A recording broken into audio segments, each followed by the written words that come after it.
Hello everyone, this video will cover Module 13. So Module 13 starts the last of our major essay assignments for the class. This will be 2 modules to complete this essay. It's much shorter and probably easier and I think more fun than some of the other essays that we've done in this class.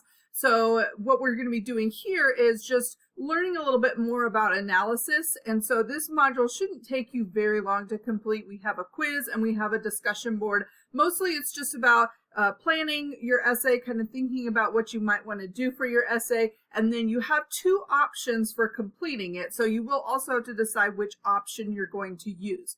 So we're starting off with just more information about analysis. Analysis is something that you have probably encountered already.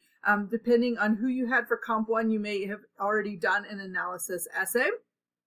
So an analysis is where you take something and break it down into its parts in order to understand it better. In this case, we're doing what's called a visual analysis because I like to include something with a visual element because we do kind of live in a society where a lot of things come at us visually. So we're constantly seeing advertising, we're constantly seeing visuals that are on display, trying to get us to believe something or side with an idea or even just buy something, which is a lot of advertising. So this essay is really just thinking about how can we break something down visually. What are they trying to get us to believe or do based on the visual? So you have some readings to do, and the chapters are a little bit more about like what's out there in the digital world, the visuals that you encounter, as well as there's a chapter on just doing a critical analysis in general, and kind of some of the things that you want to be thinking about as you break down something in order to understand it. So once you've read those chapters, you'll do the readings quiz. So just like we've done before, you have that readings quiz. I think this is your last quiz before the final. And so when you get to the final, it will be then questions from all of the quizzes that you've done this semester. The other thing that you're going to do is this discussion board where you're going to choose the visual that you want to use for your essay and then post it for your peers to see. So instead of doing like a big peer edit like we've done before, you're just going to be interacting with each other based on your current ideas for your essay. So this is the assignment.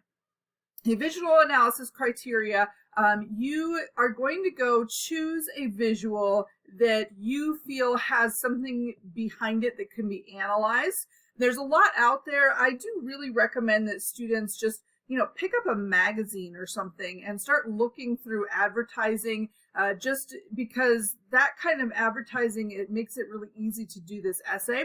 Rather than like Googling major advertisements or something like that, then you're going to get a lot of ads that have been very heavily critiqued already or overly analyzed already. And so I encourage you to think beyond that.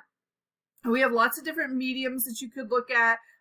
Advertising, I think, works best for this, like a print ad, but you could also use cartoons, photographs, artwork, pamphlets, billboards, all of that kind of thing.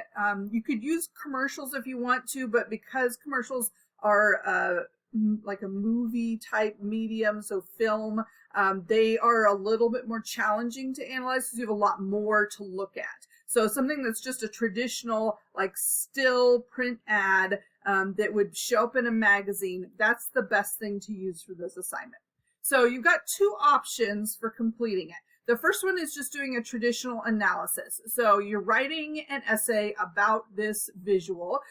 You include the name of the visual and explain like what type of visual it is, where it came from, that kind of thing, and then a brief description of it. Your thesis is then an analysis of the visual's main message. So what is the creator trying to say with the visual and whether or not you think it's effective, which could be part of your thesis as well. And then just the rest of the essay is that breakdown of what it looks like. So, what colors did they use? Why did they use those colors? So you're constantly asking the question, why? Why do you think they chose to format it this way? Why did they pick this specific font to use? Why is it laid out in this way? Why is the picture so big and the word so small? That kind of thing. So you're looking at, how did they put it together and why did they make those choices? So that's a big part of it. That's the majority of your essay. You're also going to include at least one body paragraph that covers rhetorical appeals, which we've already covered, such as logos, pathos, and ethos. And then who the intended audience is. So like who would be like a specific audience that they are trying to get in order to buy this product or support this organization or whatever. That's why using a print ad out of a magazine actually works really well for this assignment, because, you know, if you have Country Living magazine, then obviously there's a certain type of audience that they already expect to be buying that magazine, which means that those ads in there are tailored for that specific type of audience. So it makes it much easier to identify that audience. But you could do this with most visuals anyway. Some artwork, for example, it has a very general audience, and so that's a little bit harder to then identify who they're kind of aiming toward. Also a little bit harder to identify the message there. So just be thinking about that when you choose your visual. You may want to go with one that you know you can cover more of these things with. And then it's 2 to 5 page essay. You can use first person pronouns if you want to. And then all you have for the MLA part is sources is just that works cited page with the visual listed. You're not using any other sources for this, so it's just the visual.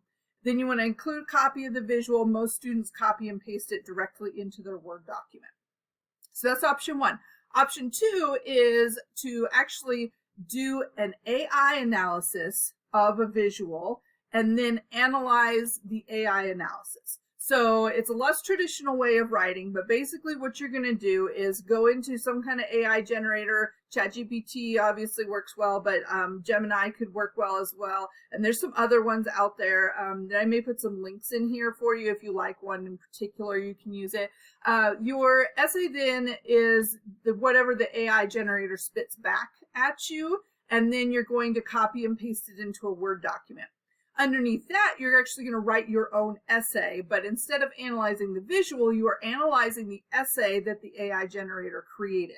So you're also going to name the visual in the introduction, and then make sure that you explain as a thesis. Your thesis is just the overall, how did it do on that analysis? And so instead of being about the visual itself, your thesis is about what that AI generator created. The 3 body paragraphs then are breaking down your analysis of the essay that was created rather than the visual. And so this is the part where you can break down, like, how well did it create an essay? Was there anything that was missing? How accurate was it? Was it coming up with, did it come up with some sources? If so, were the sources real sources, or were they something else entirely? Is it pulling in quotes that it made up? That kind of thing. And then your conclusion just kind of sums up, how well did it do overall. No in-text citations are needed, but you probably want to put, if you quote something from the AI paper, put those quotes marks around it. And then the works cited page needs to include the AI generator that you used, as well as the original visual, which is just like the previous version or previous option. So then that same length for the essay. And you want to make sure that you're turning in both papers as part of, most students will do, they copy paste the AI version and they kind of label it as AI, and then they'll do their own paper underneath. So it's all in the same file, and that's completely fine. So same point value and everything. Obviously, it's kind of up to you whether you want to practice with or play around with doing an AI analysis. That's fine with me. Or you can do your own traditional analysis, which a lot of students really enjoy being able to break down and add. So your task in this module then is to decide what visual you're going to use and which option you're going to do for your essay. And then you're going to post it on the discussion board. You've got all of these questions to answer about, why did you choose the visual? What do you think is going on with this visual? And then which option are you choosing and why? And then just responding to 2 peers to kind of help them out a little bit. This is, like I said, kind of takes the place of doing a peer edit, because we won't do a peer edit for the full essay. So if you have any questions as you approach this assignment, please make sure that you send me an email. Otherwise,